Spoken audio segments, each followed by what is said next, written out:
Assalamualaikum warahmatullahi wabarakatuh.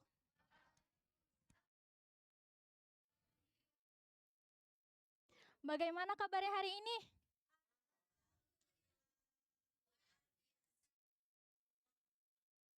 Alhamdulillah, semoga kita semua selalu dalam keadaan sehat ya. Amin. Nah, Ibu mau tanya dulu nih. Minggu lalu kita belajar tentang apa? Ada yang masih ingat? Tentang teks apa? Betul, keren. Tepuk tangan untuk Anda. Nah, karena minggu lalu teks pidato sudah selesai, hari ini kita akan masuk ke materi baru. Tapi sebelum itu Ibu mau tanya dulu nih. Di sini ada yang pernah punya pengalaman tidak? Misalnya pengalaman menyenangkan atau pengalaman menyedihkan atau memalukan deh boleh. Siapa yang pernah punya pengalaman? Yang lain enggak? Yang lain yang enggak angkat tangan enggak pernah punya pengalaman? Wah, boleh Enda, boleh ceritakan sedikit pengalamannya tentang apa? Pengalaman saya sangat memalukan, Ibu. Kenapa tuh? Kejadiannya adalah kemarin. Jadi saya ke kedai kopi terbaru, Ibu. Hmm. Terus kata abang-abangnya kayak gini, teh baru di sini ya teh gitu. Terus aku bilang, iya, saya bilang gitu, Bu. Terus kata bapaknya bilang, oh semoga suka ya teh sama kopi kita, semoga cocok gitu. Tapi saya malah bilang amin amin kayak ngapain gitu. Saya malu itu, Bu. Gitu, Bu. Wah, iya terima kasih Enda. Beri tepuk tangan untuk Enda. Keren, nggak apa-apa ya. Bisa dijadikan pelajaran ya untuk kedepannya. Nah, kalian pernah tidak menceritakan pengalaman kalian kepada orang lain? Pernah ya? Nah, menurut kalian kenapa kita suka menceritakan pengalaman kita kepada orang lain? Oversharing, Bu. Betul. Genji suka Iya, oversharing, berbagi Ibu. pengalaman, terus juga bisa menjadi pelajaran ya bagi orang lain. Terus juga karena kita tuh sering mengingat hal-hal yang menurut kita penting. Seperti tadi pengalaman Endah yang memalukan pasti nempel banget ya di kepala. Iya, maka dari itu dalam pembelajaran bahasa Indonesia kita juga ada materi tentang menceritakan ulang peristiwa atau pengalaman yang sudah atau yang pernah terjadi kira-kira dalam teks apa? Teks apa? Ayo, ada yang tahu? Apa? Betul. Beri tepuk tangan. Keren. Selanjutnya. Nah, maka dari itu hari ini kita akan belajar mengenai teks rekon. Boleh selanjutnya?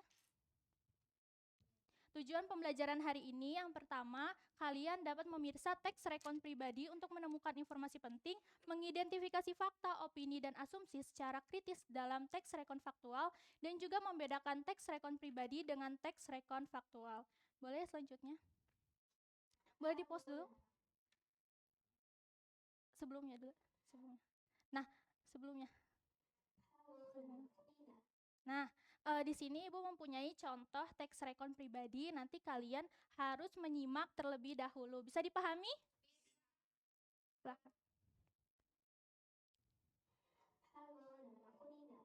Di sini aku akan menceritakan pengalaman memalukan saat aku duduk di bangku sekolah dasar pada saat upacara bendera.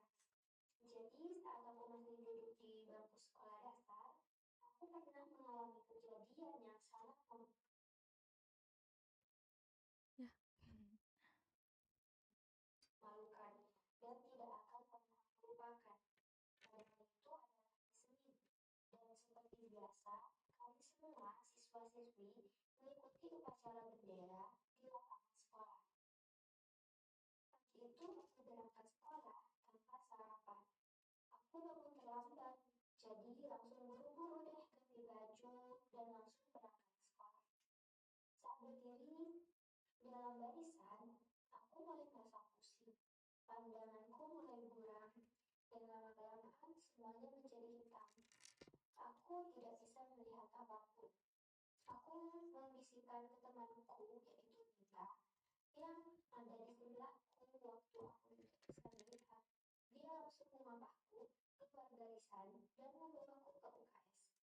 Dalam perjalanan menuju UKS, aku masih tidak bisa melihat dengan jelas.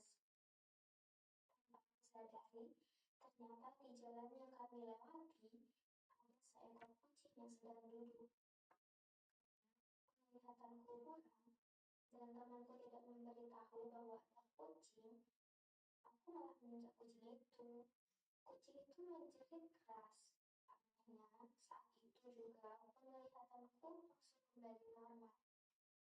Tapi yang membuatku malu bukan cuma karena hampir pingsan, melainkan karena semua siswa yang sedang upacara langsung menoleh ke arah suara kucing yang terincang. Jadi di situ aku jadi pusat perhatian. Sejak saat itu, aku tidak pernah lagi berangkat sekolah tanpa makan terlebih dahulu. Jadi pelajaran paling penting yang aku ambil dari belajar. Nah, melakukan sarapan saat sekolah. Nah, si Nina ini mempunyai pengalaman apa? Memalukan. Iya, karena dia tidak sarapan sebelum berangkat sekolah, jadinya dia mengalami pengalaman yang memalukan. Kalian nih jangan lupa juga sarapan sebelum berangkat ke sekolah. Siapa yang tidak pernah sarapan? Ayo. Wah, banyak. Tidak boleh ya. Baik, selanjutnya. Nah, di sini Ibu mempunyai contoh teks rekon faktual. Yang tadi kan contoh teks rekon pribadi, yang ini teks rekon faktual. Nanti kita akan menganalisis kalimat ya, tapi di next dulu aja. Nah, di dalam teks rekon faktual ini terdapat isi, yaitu fakta, opini, dan asumsi. Fakta ini adalah segala sesuatu yang terjadi secara nyata dan kebenarannya bisa dibuktikan dengan data yang akurat. Jadi benar-benar nyata gitu. Opini adalah suatu pendapat atau gagasan pikiran pribadi seseorang yang dimasukkan ke dalam teks rekon faktual. Dan yang ketiga ada asumsi. Asumsi adalah suatu dugaan yang sebagian orang menganggap benar, bisa juga tidak. Jadi dugaan yang dianggap benar gitu. Boleh di slide sebelumnya? Nah, di sini ada kalimat berwarna kuning, pink, dan juga biru. Yang berwarna kuning ini adalah fakta, yang pink adalah opini, dan yang biru adalah asumsi. Kita coba analisis satu-satu dulu ya. Kelihatan semuanya? Boleh di zoom aja. Nah, di kalimat pertama, ya, di dekat perbatasan Nusa Tenggara Timur NTT dan Timur Leste, sebuah badan usaha milik desa BUMDes Dualilu, Desa Jenilu, Kecamatan Kalukuk Mesak, Kabupaten Belu NTT sudah mampu memproduksi pegangan nugget dari bahan ikan tuna. Nah, ini masuknya ke fakta. Iya, karena di sini ada tempat kejadian nyata, ada perusahaannya juga, ada produknya juga nugget, seperti itu. Selanjutnya, BUMDes Dualilu melaporkan bahwa masyarakat setempat sesuai potensi unggulan daerah pesisir tersebut antara lain ikan panggang, perkedel ikan, keripik pisang, tenda jadi, lempara, dan rumpon. Ini juga masuknya ke fakta, betul, karena ada kata melaporkan, jadi berdasarkan laporan dari BUMDes Dualilu. Lalu selanjutnya, geliat perekonomian dan kebahagiaan masyarakat lokal terlihat makin nyata karena ada komoditas baru yang mereka hasilkan selain menjadi nelayan dan bercocok tanam. Ini apa? Opini, betul. Karena di sini ada kata geliat dan juga kebahagiaan. Geliat ini seperti kebangkitan kecil, jadi perekonomian yang bangkit gitu sedikit demi sedikit.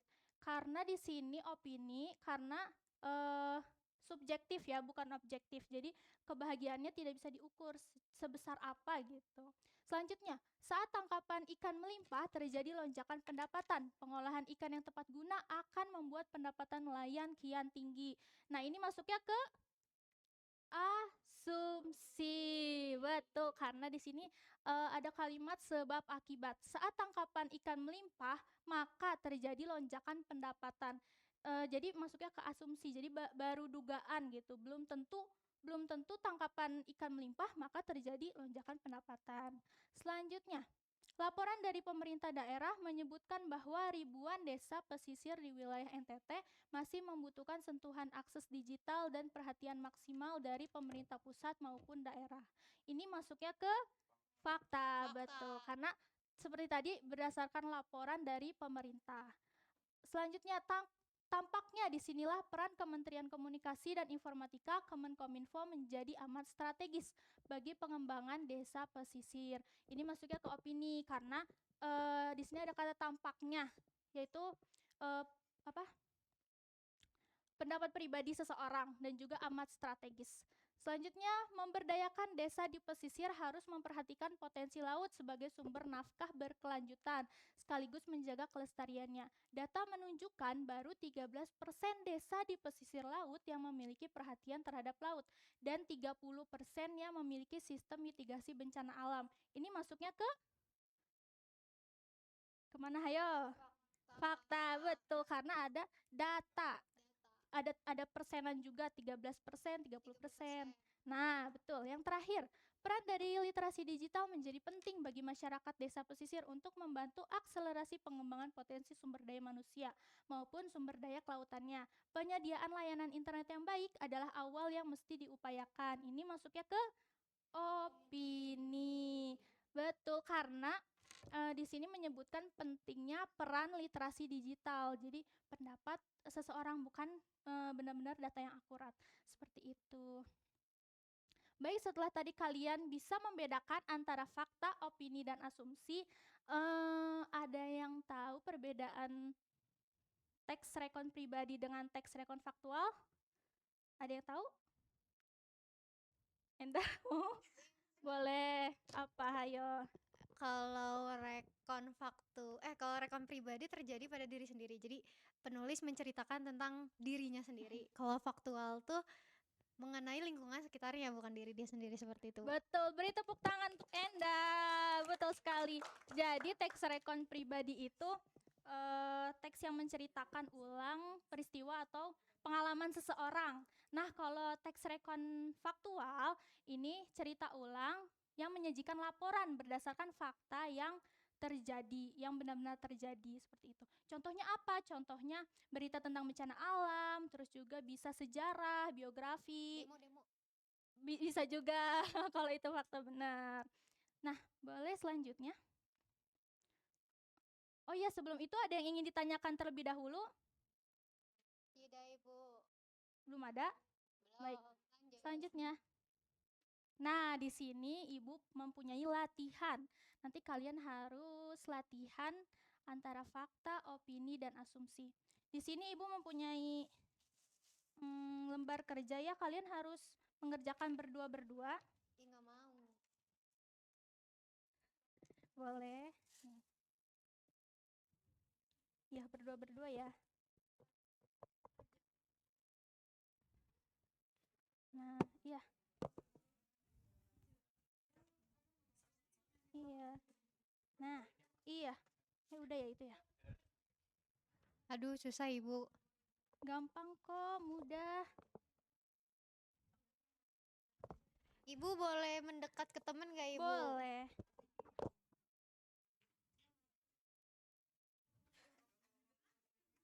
Tuh.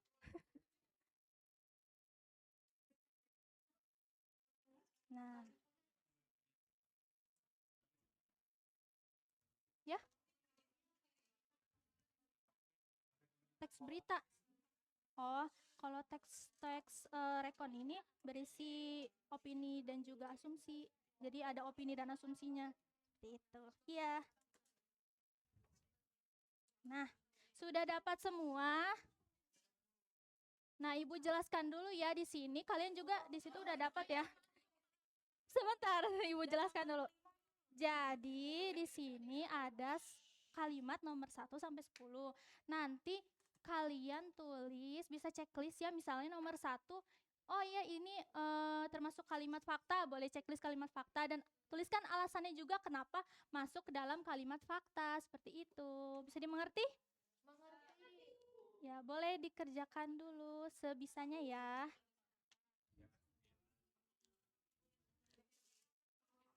Ya. 10.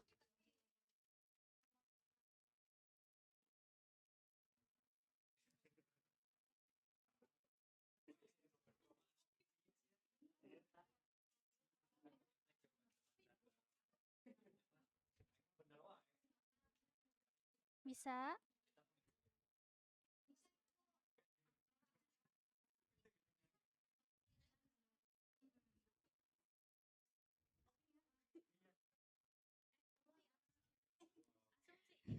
Ih, kalian kerjakan di sini saja.